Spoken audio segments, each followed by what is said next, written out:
उत्तर प्रदेश में शिक्षक भर्ती की तैयारी करने वाले सभी भाई बहनों का स्वागत करता है द मास्टर, आपका अपना यूट्यूब चैनल। तो आज की जो वीडियो है वो यूपी टेट का जो पेपर देने जा रहे हैं उनके लिए, आगामी शिक्षक भर्ती यानी सुपर टेट की जो तैयारी करना चाहते हैं उनके लिए बहुत ज़्यादा इम्पोर्टेंट होने वाला है, बहुत ज़्यादा महत्वपूर्ण होने वाला है।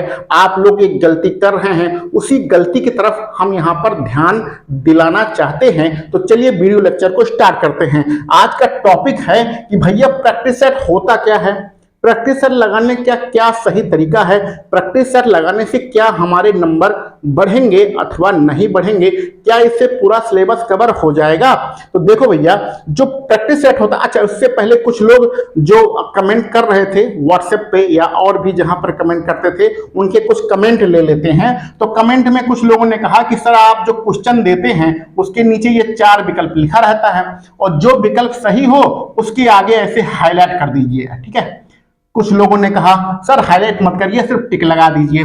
कुछ लोगों ने कहा जैसे यूथ कंपटीशन वाली किताबें होती है ना, उसमें प्रश्न के नीचे उसका आंसर लिखा होता है, तो कुछ लोग कह रहे हैं कि सर आपने प्रश्न लिखा है, उसका ऑप्शन लिखा, उसके नीचे ही उसका उत्तर लिख दीजिए। काहे को फालतू में नीचे आंसर की दिया गया है। हमें सही विकल्प कौन सा हमारा विकल्प सही है वह देखने के लिए नीचे जाना पड़ता है। यानी कहने का मतलब इन्होंने पहला प्रश्न सॉल्व किया, उसके बाद 10 पेज के बाद 11वें पेज पे आंसर की दी गई है, तो 11वें पेज पर ये देखते हैं 10वें प्रश्न का मान लीजिए ए विकल्प इनके हिसाब से सही है, तो 11वें पेज पे आंसर की दी गई है, तो 11वें पेज पे देखते हैं कि पहले का कौन सा है, तो पहले का विकल्प बी सही दिया गया है, तो इनका प्रश्न गलत हो जाता है। यानी एक प्रश्न सॉल्व करते हैं और आंसर की नीचे जाके देखते हैं, फिर दूसरा प्रश्न सॉल्व किया, फिर आंसर की देखा, फिर तीसरा सॉल्व किया, फिर आंसर की देखा। ऐसे ऐसे लोग तो प्रैक्टिस सेट लगा रहे हैं। तो आप लोगों की इसी गलतियों के बारे में हम बताने वाले हैं कि ये भैया जो कुछ भी कर रहे हो ये सब गलत है। इससे ना तुम्हारा फायदा होगा और ना हमारा फायदा होगा। हमारे फायदे का मतलब है हमें भी तो कुछ बताने के लिए होना चाहिए कि भैया फला एक कोचिंग का प्रैक्टिस सेट हम लगा रहे थे, उससे हमें कुछ फायदा मिला, हमारा सिलेक्शन हो गया। आप लोग ऐसे लगाओगे तो कैसे काम दोगे चलेगा, तुम्हारा भी नाम डूबेगा, हमारा भी नाम डूबेगा। अच्छा, इसके अलावा भी अगर किसी दूसरे कोचिंग का आप प्रैक्टिस सेट लगा रहे हो तो भी यह वीडियो आपके लिए है। कम से कम समझ तो जाओ कि जो आपको दिया गया है मटेरियल उसकी क्या उपयोगिता है। तो हमें करना क्या है, देखो प्रैक्टिस सेट में क्या होता है कि आपका पूरा सिलेबस कवर हो जाता है। जब आप 150 प्रश्न सॉल्व करते हैं तो आपका पूरा सिलेबस कवर हो जाता है। एक प्रैक्टिस सेट में नहीं होगा तो दूसरे तीसरे प्रैक्टिस सेट में 3 4 5 प्रैक्टिस सेट लगाने में पूरा सिलेबस कवर हो जाता है। समय की पाबंदी बनती है। जब आप पहली बार पेपर देने जाते हो, एग्जाम हॉल में बैठते हो, तो कुछ लोगों को समय कम पड़ जाता है, कुछ लोग गोला नहीं भर पाते हैं, बहुत ही दिक्कत होती है। तो आपको समय की पाबंदी क्या है वो पता चलती है और परीक्षा जैसा माहौल बनता है, ठीक है। तो ये प्रैक्टिस सेट लगाने के ये छोटे मोटे फायदे हैं। अब हमारे पास 3 यहाँ पर जो तरीका लिखा है, इन्हीं तीनों पर हम लोग चर्चा करेंगे। तो प्रैक्टिस सेट कैसे लगाना है फिर से समझ लेते हैं बात को। देखो भैया, जो हमारे द्वारा प्रैक्टिस सेट दिया गया है, मान लीजिए पहला प्रैक्टिस सेट दिया गया है, तो आप उसको कैसे सॉल्व करेंगे। पहला काम, एक कॉपी लेंगे, उसके पहले पेज पर अगर आप प्राइमरी की बात करें तो 1 से 5 तक यहाँ पर 50 प्रैक्टिस सेट दिया जा रहा है, ठीक है। अच्छा, एक समझ लीजिए 1 से 5 तक हमारे द्वारा 50 प्रैक्टिस सेट दिया जा रहा है और 6 से 8 तक टोटल 40 प्रैक्टिस सेट दिया जा रहा है। तो आप कॉपी पे इस प्रकार practice set 1, practice set 2, practice set 3 पहले पेज पर लिख लेंगे जो आपके पास रफ कॉपी है, ठीक है। अब दूसरे पेज पे क्या करेंगे, रफ कॉपी पे 1 2 3 4 5 6 7 8 9 10 ऐसे करके 150 नंबर लिख लेंगे। अभी इसका क्या काम होगा वो बताएंगे, ठीक है। इतना आपने लिख लिया। अभी हमें कौन से टॉपिक पे हैं, पहले टॉपिक पे हैं सॉल्व करें। तो सॉल्व कैसे करें वो बता रहे हैं, ठीक है। इतना आपने कर लिया। पहले पेज पर practice set 1, practice set 2, practice set 3, practice set 4 ऐसे ऐसे करके प्रैक्टिस सेट 50 आपने लिख लिया। दूसरे पेज पे नंबर डाल लिए 1 से लेके 50 तक। अब आप अपना मोबाइल को बंद कर दीजिए, फ्लाइट मोड लगा दीजिए। उसके बाद आपने प्रैक्टिस सेट डाउनलोड कर ही लिया है, उसको खोलिए। पहला प्रश्न आपके सामने आया, पहले प्रश्न को आपने पढ़ा, वो आपको लगा कि इसका पहला विकल्प सही है, तो आप पहले प्रश्न ये पहले नंबर के आगे ए लिख देंगे। दूसरे प्रश्न में आपको लगा इसका सी सही है, दूसरे का सी लिख देंगे। तीसरे में लगा आपको इसका डी सही है, तीसरे का डी लिख देंगे, चौथे में लगा इसका बी सही है, तो इस प्रकार आप इसमें हाँ यहाँ पर बी लिख देंगे और इसी प्रकार 150 क्वेश्चन सॉल्व करेंगे। एक चीज छूट गया है उसकी भी बात कर लेते हैं। हमारा जो पेपर होगा, जब हम पेपर देने जाएंगे परीक्षा कक्ष में 2, 3 और 4 जुलाई को, चाहे यूपी टेट का तैयारी कर रहे हो चाहे सुपर टेट की तैयारी कर रहे हो, 2.5 घंटे का समय मिलता है, लेकिन हम जो प्रैक्टिस सेट सॉल्व करेंगे वो 2 घंटे में सॉल्व करेंगे। तो 2 घंटे का टाइमर लगा लेंगे, मोबाइल को फ्लाइट मोड पे रखना है, डिस्टर्ब नहीं होना है कि कोई फोन आ रहा है, कोई मैसेज आ रहा है, व्हाट्सएप देखने का मन कर रहा है, इंस्टाग्राम देखने का मन कर रहा है, इस प्रकार की दिक्कत नहीं होना चाहिए। तो हमें तो 2-2.5 घंटे का समय मिलेगा पेपर में, लेकिन हम 2 घंटे के हिसाब से अपनी प्रैक्टिस करेंगे, क्योंकि हमें क्या करना है, समय का पाबंद होना है। देखो, जब आप पेपर वास्तविक पेपर देने जाओगे 2, 3 और 4 जुलाई को, और उसके बाद सुपर टेट की परीक्षा होगी, तो उसमें दुनिया भर की नौटंकी होगी। कहीं आपका अंगूठा लगाया जाएगा, कहीं आपकी आंखों का रेटिना स्कैन किया जाएगा, कहीं पर कुछ होगा, कहीं पर कुछ होगा, कहीं यहां साइन कराया जाएगा, कहीं वहां, तो 5-10 मिनट ऐसे ही खराब हो जाते हैं। तो हम घर पे प्रैक्टिस सिर्फ 2 घंटे के हिसाब से करेंगे और 2 घंटे में टोटल 150 प्रश्न हमें सॉल्व करना है। उसके हिसाब से हमने ये काम किया है, 2 घंटे का टाइमर लगाया। गणित आपको मिलेगा 91 नंबर से 120 नंबर तक गणित सॉल्व करना पड़ेगा। तो रफ कॉपी है ये है, दूसरे पेज पे आपने गणित सॉल्व किया और जो भी उसके सही आंसर है, मान लीजिए 91 का सी सही है, आपने सी लिखा, 92 का बी सही है, आपने बी लिखा। इस प्रकार टोटल 150 प्रश्न सॉल्व हो गया। 2 घंटा बीत गया, 2 घंटे आप कुर्सी पर बैठे रहे, मेज पर रख गए, आप सामने मोबाइल रख के वहां पर आप प्रश्न पढ़ते गए, अपना प्रैक्टिस सेट सॉल्व करते गए और सारा आपने यहां पर सॉल्व कर लिया। ठीक है, 2 घंटे की मेहनत खत्म, 2 घंटे टाइम बीत गया, यह सही है। अब आगे बढ़ते हैं। सॉल्व करने के बाद फिर आंसर की खोलना है और आंसर की में देखना है कि पहले का कौन सा सही है। तो पहले का आपने ए लगाया है, लेकिन आंसर की में पहले का ए ही दिया गया है, तो यहां पर आप सही के निशान लगा लीजिए। दूसरे का सी लगाया है, दूसरे में सी लिखा है, तो आप सही का निशान लगा लीजिए। ये 2 घंटे बाद करना है, जब आप पूरा पेपर खत्म कर लेंगे। तीसरे का आपने डी लगाया है, लेकिन आंसर की में यहां पर क्या लिखा है, बी लिखा है, तो इसको आप गलत का निशान लगा लीजिए। इस प्रकार कितने सही हैं कितने गलत हैं ये आपको पता चल जाएगा। मान लेते हैं पहले प्रैक्टिस सेट में आपके 100 क्वेश्चन सही होते हैं और 50 क्वेश्चन गलत होते हैं। नेगेटिव मार्किंग यूपी टेट में तो है नहीं, तो आपके पहले प्रैक्टिस सेट, ये जो आपने पहला डाटा बनाया है पहले पेज पर, तो पहले प्रैक्टिस सेट में कितने नंबर हैं, 100 नंबर हैं, उसके आगे लिख लीजिए 100 नंबर। तो ऐसे ऐसे जब 50 प्रैक्टिस सेट लगाएंगे तब किसमें कितना नंबर मिल रहा है वो पूरा डाटा आपका तैयार हो जाएगा। ये आपने यहां पर तैयार किया कि आपका 100 सही है 50 गलत है, तो आपके 100 नंबर बन रहे हैं। अभी काम खत्म हो गया? अभी बिल्कुल भी काम नहीं खत्म हुआ है। ये आपने अभी पहला काम किया है, सॉल्व करें।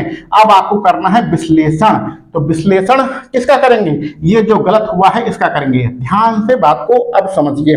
देखो भैया, जब आपका प्रैक्टिस सेट बनेगा, जो पेपर आता है प्रीवियस ईयर वाला ही पेपर उठा के देख लीजिएगा, तो उसमें 2, 4, 5 प्रश्न ऐसे रहते हैं जो कहां से पूछ लिए गए। टोटल 150 में 2, 4, 5 या मैक्सिमम 10 प्रश्न ऐसे होते हैं जो कहां से पूछ लिया गया उसका कोई पता नहीं होता है। तो ऐसे कुछ प्रश्नों में के पीछे परेशान होने की कोई आवश्यकता नहीं है। बाकी के आपके, तो ऐसे यहां पर 10 प्रश्न हम छोड़ देते हैं, ठीक है। तो बाकी के 40 प्रश्न ऐसे मिलेंगे जो आपने कभी ना कभी पढ़ा होगा, कहीं ना कहीं देखा होगा, फिर भी आपका गलत हो गया। तो ऐसे 40 प्रश्न यानी जिस टॉपिक के हैं वह टॉपिक नोट करना है। इसको हमने एरर बुक के नाम से लिखा है। तो क्या करना है, टॉपिक नोट करना है। कहां पे लिखें, चलो यहां पर लिख देते हैं टॉपिक। टॉपिक नोट करने का मतलब, जैसे हिंदी आया, हिंदी में वर्णमाला का प्रश्न गलत हो गया, वर्णमाला तो पहला ही चैप्टर है, उसका प्रश्न गलत हो गया, तो यहां पर टॉपिक में पहले नंबर पर नोट करिए, क्या नोट करिए, वर्णमाला, ठीक है। दूसरे में आपने देखा कि संज्ञा और सर्वनाम वाला क्वेश्चन गलत हो गया, तो दूसरे में लिखना है सर्वनाम। इसी प्रकार मनोविज्ञान, इसी प्रकार पर्यावरण, जितने टॉपिक के प्रश्न गलत हो रहे हैं वह आपको नोट कर लेना है। 40 प्रश्न आपके गलत हैं, 40 प्रश्न किस किस टॉपिक से हैं यह आपको नोट कर लेना है, ठीक है।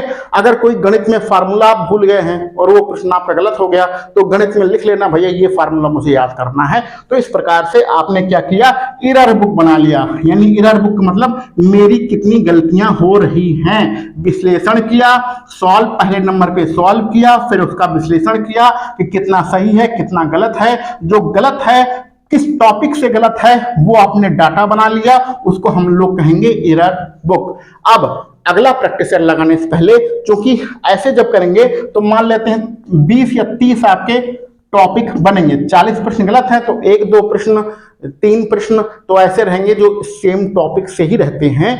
तो आप क्या करेंगे कि लगभग 20 या 30 जो भी आपके टॉपिक बनेंगे, तो अगला प्रैक्टिस सेट लगाने से पहले ये अगर 30 भी बनता है तो एक दिन में तो पढ़ पाएंगे नहीं, तो 2, 3, 4 जितना भी पढ़ सकते हैं उसको पढ़ लीजिए। जब तक पढ़ेंगे नहीं तब तक फायदा कैसे होगा।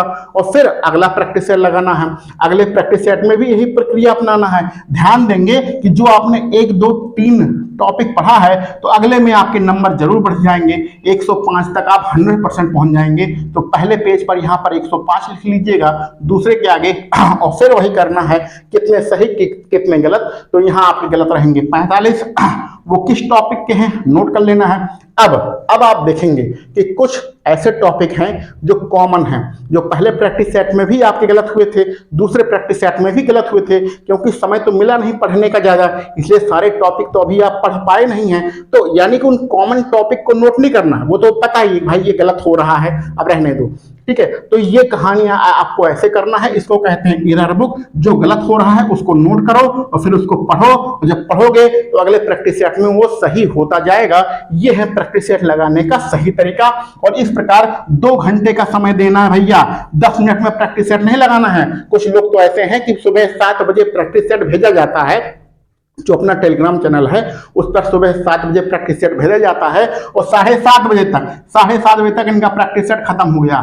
सरसरी निगाह से एक बार सारे क्वेश्चन देख लिए, 150 क्वेश्चन एक के बार में देख लिए, खटाखट और खत्म हो गया प्रैक्टिस सेट, सारे क्वेश्चन तैयार। ऐसा नहीं करना यार, वो आप देखो प्रश्नों का अभ्यास नहीं कर रहे हैं, आप एग्जाम में जैसे आपको पेपर देना है उसी प्रकार की फीलिंग लेना है। इसलिए कमरे को बंद करके आराम से पंखा चला लीजिए, गर्मी का मौसम है, मोबाइल को एरोप्लेन मोड पे लगा के तब प्रश्नों को सॉल्व करना है। वहां जब आप परीक्षा देने जाओगे ना, वहां आपका मोबाइल जमा कर लिया जाएगा, तो वहां पर आप इंस्टाग्राम नहीं देख पाओगे, वहां पर आप रील नहीं देख पाओगे, ठीक है। तो वही काम घर पे बैठ करना है। 2 घंटे अगर आप घर पे नहीं बैठ पाओगे, अपने कमरे में बैठ के क्वेश्चन नहीं सॉल्व करोगे, तो 2.5 घंटे एग्जाम हॉल में कैसे बैठोगे। बात को समझो। तो ये होता है प्रश्नों को सॉल्व करने का सही तरीका, प्रैक्टिस सेट लगाने का ये है सही तरीका। अब इससे फायदा क्या होगा, आपको सबसे बड़ा फायदा टाइम मैनेजमेंट का होगा। सबसे बड़ा फायदा टाइम मैनेजमेंट। जब आप रियल पेपर देने जाओगे ना, वहां पर 2.5 घंटे का समय मिलेगा, तो 1.5 घंटे में आपका पेपर खत्म। ये होता है टाइम मैनेजमेंट। आपका डर खत्म हो जाए। कुछ लोग डरते हैं, अरे मैं डर के कारण मैं क्वेश्चन गलत कर देता हूं, जल्दी पढ़ नहीं पाता हूं। कुछ प्रश्न ऐसे होते हैं जिसमें नहीं लिखा रहता है, ठीक है, नहीं, जैसे कि कौन सी ग्रीन हाउस गैस नहीं है, तो नहीं शब्द उन्होंने नहीं पढ़ा और 4 विकल्प दिए, उसमें जो ग्रीन हाउस था उसी को लगा दिया। तो ये आप जो गलतियां करते हैं डर के कारण, जल्दबाजी के कारण, तनाव के कारण, वो गलतियां खत्म हो जाएंगी। आपकी स्पीड बढ़ेगी और सटीकता बढ़ेगी। इस प्रकार से प्रैक्टिस सेट को सॉल्व करने में रिवीजन होगा, क्योंकि आपका सिलेबस कवर हो रहा ना, प्रैक्टिस सेट तो सिलेबस से ही बनाया गया है, तो यह रिवीजन का सबसे अच्छा माध्यम होता है। और कमजोर कड़ियां की पहचान होती है। कमजोर कड़ियों का मतलब ये ऊपर लिखा गया है एरर बुक। एरर बुक यानी कमजोर कड़ियों की पहचान होती है, उसको हम पहचानते हैं और फिर आगे बढ़ते हैं। और कुछ ऐसी कमजोर कड़ी होती हैं जिनके चक्कर में पढ़ना भी नहीं चाहिए। उदाहरण बताएं, उदाहरण ले लीजिए। उदाहरण में जैसे हिंदी है, हिंदी में रचनाकार है, ठीक है, तो ये तो अनलिमिटेड है, अनंत टॉपिक है ना, कि मान लो 2 पद्य की लाइन दे दी गई और फिर पूछा गया इसके रचनाकार कौन है। तो अब इतनी बड़ी बड़ी किताबें कौन पढ़ेगा यार, इतने सारे पद्य हैं, इतने सारे गद्य हैं, इतने सारे कवि हैं, सबने क्या क्या लिखा मुझे क्या पता। तो ये ऐसा टॉपिक है जो अनलिमिटेड है, तो ऐसे टॉपिक के चक्कर में नहीं पढ़ना है। जैसे आपने ये बनाया ना नोट्स बनाया, सॉरी नोट्स नहीं, टॉपिक लिखे हैं, तो इसमें आपका एक टॉपिक कौन सा बन रहा है, रचनाकार, यहां लिख देते हैं रचनाकार टॉपिक बन रहा है। अब ये बहुत ही बड़ा टॉपिक है, इसको पढ़ने में बहुत समय लगेगा, तो इसको सबसे बाद में पढ़ना है। तो यानी कि जो आप एरर बुक बना रहे हो, जो टॉपिक नोट कर रहे हो, जिससे आपके गलत क्वेश्चन हो रहे हैं, उसमें जो सबसे छोटा हो, जिसको आप सबसे जल्दी पढ़ सकते हो, जो 2-3 पन्ने का टॉपिक हो, 2-3 पन्ने का चैप्टर हो, खत्म हो जाए, उसको पहले पढ़ना है। जो बहुत बड़ा हो, बहुत लेंदी हो, उसको सबसे बाद में पढ़ना है। उदाहरण के रूप में हमने रचनाकार वाला चैप्टर पढ़ा दिया है। आपके यूपी टेट में भी पूछा जाता है, सुपर टेट में भी पूछा जाएगा। 2-3 लाइन किसी पद की दे दी जाएंगी और पूछा जाएगा इसको किसने लिखा था, ठीक है। तो उसको लिखा था किसने जानने के लिए ढेर सारी पूरे यूपी बोर्ड की किताबें कक्षा 9 से 10, 11, 12 में पढ़ाई जाती है, उनको पढ़ना पड़ेगा। उसके अलावा भी पूछ लेता है तो कितना पढ़ोगे, ठीक है। वो किसके लिए? सिर्फ 1 नंबर के लिए। तो यानी कि ये बहुत बड़ा टॉपिक है, इसको छोड़ो। जो आसान टॉपिक है, जल्दी तैयार हो सकते हैं, उनको पहले पढ़ो, ठीक है। तो ये पूरा कहानी है प्रैक्टिस सेट लगाने की। आप ऐसे लगाएंगे तो आपकी स्पीड भी बढ़ेगी, टाइम मैनेजमेंट भी होगा। जो टेंशन होती है पेपर की, अरे हम क्या करें क्या ना करें, वो टेंशन भी खत्म होगी। ऐसे ही लगाना है। 2 घंटा हमने लिखा है, 2 घंटे का समय लेना है। बढ़िया, अगर 1.5 घंटे में भी पेपर आपका सॉल्व हो रहा है तो भी आराम से बैठकर एक बार दोबारा चेक कर लेना है, कहीं जल्दबाजी में मेरा कोई प्रश्न गलत तो नहीं हो गया है। और एक काम और कर सकते हैं, अगर ये कॉपी पे ना लिखना चाहें तो आप क्या करिए भैया, OMR ले लीजिए, ठीक है। OMR ले लीजिए। OMR में क्या होता है, किसी भी बुक स्टोर पे जाइए, OMR वो 1 रुपए का प्रिंट आउट निकाल के देता है। 50 प्रिंट आउट निकाल लो और बढ़िया बैठ के गोला भरो। उसको गोला भरोगे तो और भी प्रैक्टिस होगा। जो हमने प्रैक्टिस सेट दे रहे हैं उसमें भी OMR पीछे वाले पेज पे दिया गया है, तो सिर्फ OMR का प्रिंट आउट ले लो। 1 रुपए में एक प्रिंट आउट निकाला जाएगा, 50 रुपए खर्चा है, तो OMR पे गोला भरोगे तब तो और मजा आएगा। तो ये वाला चाहे तो ऑप्शन ना करो, ये वाला किताब जो कॉपी पे हमने लिखने के लिए कहा है उसको ना लिखो, OMR लिया, उसका प्रिंट आउट निकाल लो और बढ़िया बैठ के 150 क्वेश्चन का गोला भरो, उसमें और मजा आ जाएगा, ठीक है। तो ये पूरी कहानी है, आप समझ गए होंगे प्रैक्टिस सेट लगाने का क्या तरीका होता है, क्या क्या फायदे होते हैं। ऐसे ही हर स्टूडेंट पढ़ता है। जो SSC की तैयारी कर रहा है, SSC में ऑनलाइन टेस्ट होता है, तो वहां पर तो लोग कंप्यूटर पे जाके अपना ऑनलाइन देते हैं। तो और रेलवे में भी ऑनलाइन होता है, तो SSC रेलवे के बच्चे तो कंप्यूटर पर बैठकर ऑनलाइन देते हैं, लेकिन आपका तो ऑफलाइन होगा, OMR सीट मिलेगी ना, तो कम से कम घर पे बैठ के उन सारी चीजों की तैयारी करो। तो ऐसे तैयारी करोगे तब होगा। ऐसे नहीं कि सर जो क्वेश्चन सही है उसको हाईलाइट कर दीजिए, उसके आगे टिक लगा दो, क्वेश्चन के नीचे ही आंसर लिख दो। भैया यहाँ पर आप प्रश्नों का अभ्यास नहीं कर रहे हैं, आपको अपनी औकात जानना है, आपको अपनी क्षमता जानना है। कुछ आता भी है कि नहीं आता ये पता करना है, कितने पानी में हो, कुछ पढ़ा है, इन सारी चीजों को पता करने का, जानने का एक ही तरीका है, वो है भैया प्रैक्टिस सेट। तो उम्मीद है मैं जो कह रहा हूं वो बात आप समझ गए होंगे। अभी मन में कोई डाउट हो तो कमेंट बॉक्स में लिखिएगा, वहां पर सारी चीजों का आंसर आपको दिया जाएगा। तो चलिए, उम्मीद है सारी चीजें बता ही दिया है। तो चलिए मिलते हैं अगले वीडियो लेक्चर में। आप सभी लोगों को वीडियो देखने के लिए बहुत बहुत धन्यवाद।